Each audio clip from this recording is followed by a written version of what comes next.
You have found from your study thus far that thought is a spiritual activity and is therefore endowed with creative power. This does not mean that some thought is creative, but that all thought is creative. This same principle can be brought into operation in a negative way through the process of denial. The conscious and subconscious are but two phases of action in connection with one mind. The relation of the subconscious to the conscious is quite analogous to that existing between a weather vane and the atmosphere. Just as the least pressure of the atmosphere causes an action on the part of the weather vane, so does the least thought entertained by the conscious mind produce within your subconscious mind action in exact proportion to the depth of feeling characterizing the thought and the intensity with which the thought is indulged. It follows then that if you deny unsatisfactory conditions, you are withdrawing the creative power of your thought from those conditions. You're cutting them away at the root. You are sapping their vitality. Remember that the law of growth necessarily governs every manifestation in the objective, so that a denial of unsatisfactory conditions will not bring about instant change. A plant will remain visible for some time after its roots have been cut, but it will gradually fade away and eventually disappear. So the withdrawal of your thought from the contemplation of unsatisfactory conditions will gradually but surely terminate these conditions. You'll see that this is an exactly opposite course from the one which we would naturally be inclined to adopt. It will therefore have an exactly opposite effect to the one usually secured. Most persons concentrate intently upon unsatisfactory conditions, thereby giving the condition that measure of energy and vitality which is necessary in order to supply a vigorous growth.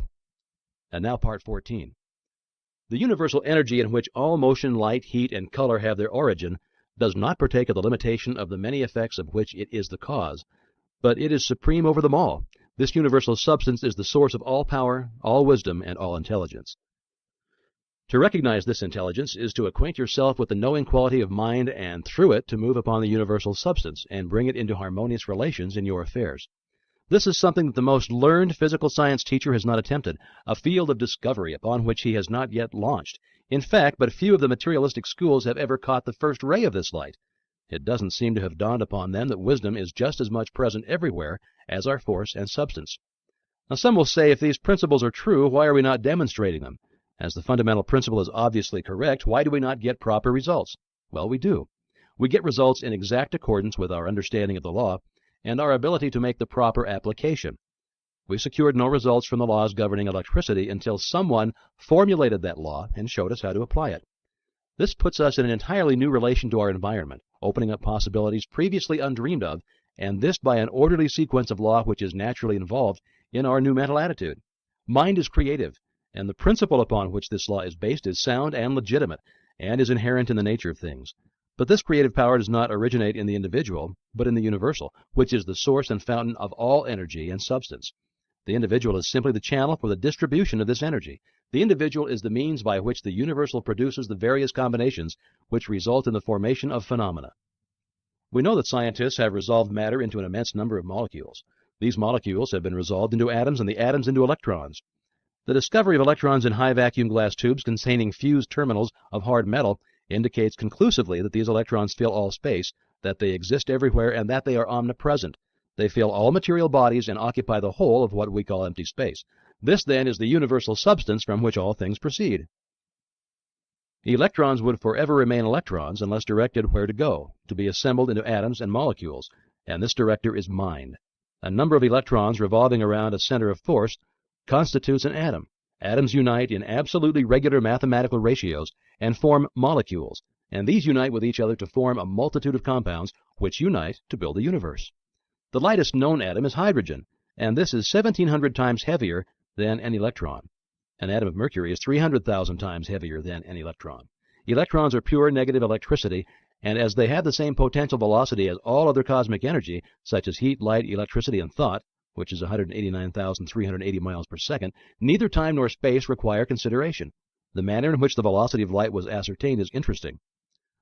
The velocity of light was obtained by the Danish astronomer Romer in 1676 by observing the eclipses of Jupiter's moons.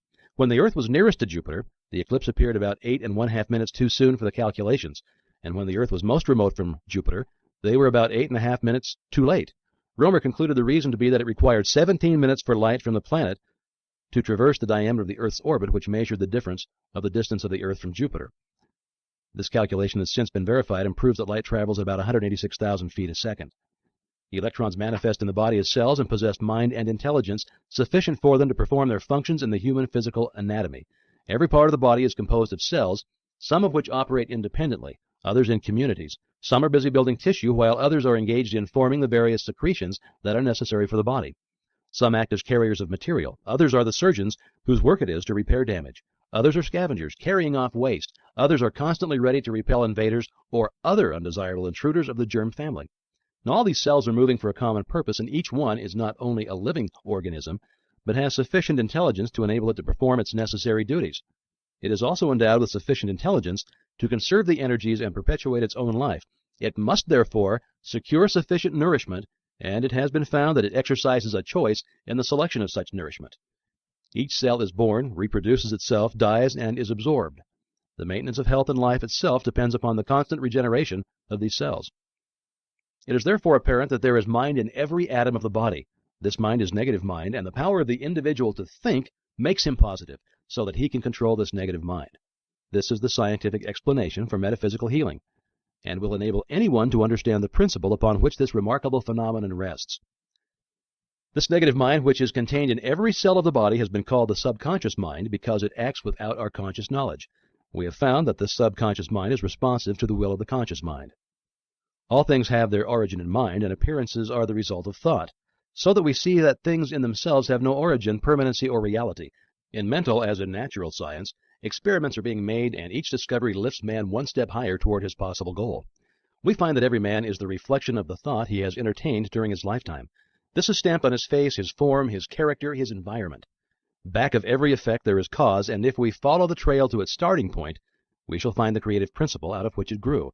Proofs of this are now so complete that this truth is generally accepted. The objective world is controlled by an unseen and heretofore unexplainable power. We have heretofore personalized this power and called it God.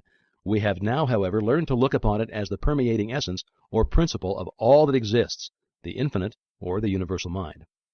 The universal mind, being infinite and omnipotent, has unlimited resources at its command, and when we remember that it is also omnipresent, we cannot escape the conclusion that we must be an expression or manifestation of that mind. A recognition and understanding of the resources of the subconscious mind will indicate that the only difference between the subconscious and the universal is one of degree. They differ only as a drop of water differs from the ocean. They are in the same kind and quality. The difference is one of degree only. Can you appreciate the value of this all-important fact? Do you realize that a recognition of this tremendous fact places you in touch with omnipotence? The subconscious mind being the connecting link between the universal mind and the conscious mind, is it not evident that the conscious mind can consciously suggest thoughts which the subconscious mind will put into action? And as the subconscious is one with the universal, is it not evident then that no limit can be placed upon its activities?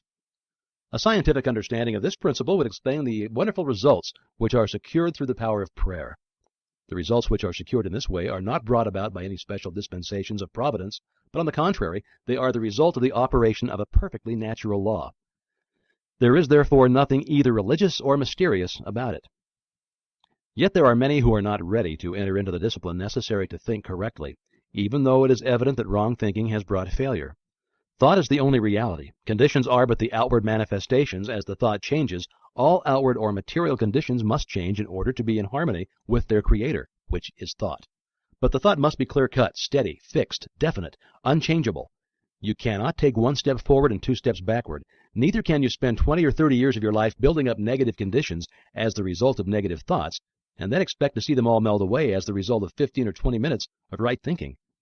If you enter into the discipline necessary to bring about a radical change in your life, you must do so deliberately, after giving the matter careful thought and full consideration, and then you must allow nothing to interfere with your decision. This discipline, this change of thought, this mental attitude, will not only bring you the material things which are necessary for your highest and best welfare, but will bring health and harmonious conditions generally. If you wish harmonious conditions in your life, you must develop an harmonious mental attitude. Your world without will be a reflection of your world within. Now, for your exercise this week, concentrate on harmony. And when I say concentrate, I mean all that that word implies. Concentrate so deeply, so earnestly, that you will be conscious of nothing but harmony. Remember, we learn by doing. Reading these lessons will get you nowhere. It is in the practical application that the value consists. Remember these words by George Matthew Adams. Learn to keep the door shut. Keep out of your mind and out of your world every element that seeks admittance with no definite helpful end in view.